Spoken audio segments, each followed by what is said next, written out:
I have bear with me, a relatively long question here. After admitting that an unborn child is a human being, you write on page 221, and thankfully you say in the book that it's nonsense that an unborn child is not a human being. You admit that the unborn child is. You say this, and I quote, "There may be circumstances in which it is not desirable to carry a fetus to full term. You then go on to advocate termination of pregnancy if birth control fails." Here's my question. Why is it that according to you, when God plays God by taking a life prematurely, in the Old Testament for example, it is a moral outrage, but when you play God by taking a life prematurely through abortion, it is a moral right? Well, it's a false distinction. I mean, that's not what I say. I mean, I say that the great abortifacient is, I would say, nature. I don't say God. Of course, God does not decide that so many pregnancies are not carried to full term. Nature knows, in the case of our species, as with every other mammal and primate, that some fetuses are not going to make it and flushes them out. That's just a brute fact. We wouldn't be here if that wasn't the case, because we're, as you know, adapted biologically to an environment we've abandoned, the savanna.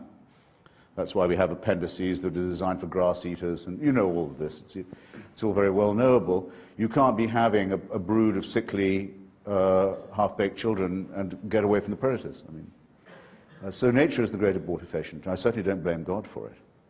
I do, as a humanist, believe that the concept unborn child is a real one, and I think the concept is underlined by all the recent findings of embryology, about the early viability of a well-conceived human baby, one that isn't going to be critically deformed, or even some that are. Will be able to survive outside the womb earlier and earlier and earlier. And I see that date only being pushed back. And I feel a responsibility to consider the occupant of the womb as a candidate member of society in the future. And thus to say that it cannot be only the responsibility of the woman to decide upon it. That it's a social question and an ethical and a moral one. And I say this as someone who has no supernatural belief. So your question ought to have been this: how do I have any ethical opinions, since I don't believe that I'm created? And I don't believe I'm going to heaven. I prefer the first question, if you don't mind. Right, but okay. But I mean, it just isn't it entailed by it? I appeal to the audience. Have I not answered the question about the termination of pregnancy? Which bit have I not answered? You better prompt me then.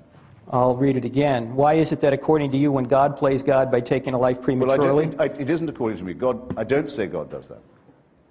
Nature does. In your book, which is right over here, you have an entire chapter about the atrocities in the Old Testament. Yes. And the atrocities have to do with God commanding genocide and those things. And you obviously have a problem with that, as many people should.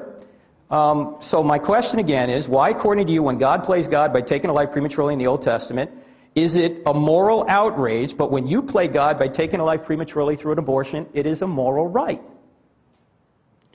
Well, once again, I'm sorry if my work is so obscure, but I don't say that I have a moral right to terminate a pregnancy. I've given all the reasons that I think hedge that question ethically and morally very sternly, very stringently. And in any case, it's not like saying that every living child of the Amalekites should be destroyed.